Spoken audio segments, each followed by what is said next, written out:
আসসালামু আলাইকুম। সবাই ভালো আছেন? এই যে দেখতে পাচ্ছেন আমাদের বিড়ালদেরকে খাওয়ানো হচ্ছে। ঠিক আছে, এইভাবেই আসলে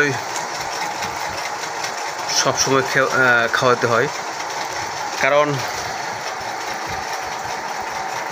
আপনারা অবশ্যই আমাদের ভিডিও দেখেন, সেই জন্য ভিডিও দেই। কারণ দেখেন এখন রাত্রে বাজে প্রায় অনেক, ঠিক আছে, প্রায় 2টা পার হয়ে গেছে। তো 2টা পার হয়ে গেছে রাত্রে, এখন আমি খাইনি।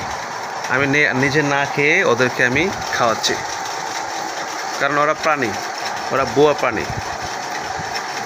ঠিক আছে, ওদের আগে পেট ঠিক করে তারপরে আমরা নিজের পেট ঠিক করি।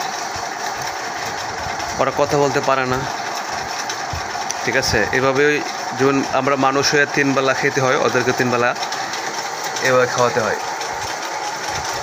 আর তার হলো ওই যে খাঁচার ভিতরে সবসময় থাকে, ওখানে তার খাওয়া দাওয়া সবই জায়গায় এই কাঁচার ভিতরে, কারণ তার হচ্ছে মেরুদণ্ড হাড্ডি ভাঙা। আর তাকে একদম একটা মানুষের সেবা, মানুষ যখন প্যারালাইসিস হয়ে গেলে যেরকম তার বিছনায় সব কিছু খাবার দাবার প্রস্রাব পায়খানা সেম এরকম। তো যাই হোক, আপনারা দোয়া করবেন যেন আল্লাহ পাক যেন আমাকে আরও ধৈর্য দেয়, এইভাবেই প্রাণীদের সেবা করে যেতে পারি ইনশাল্লাহ। সবাই দোয়া করবেন, ঠিক আছে।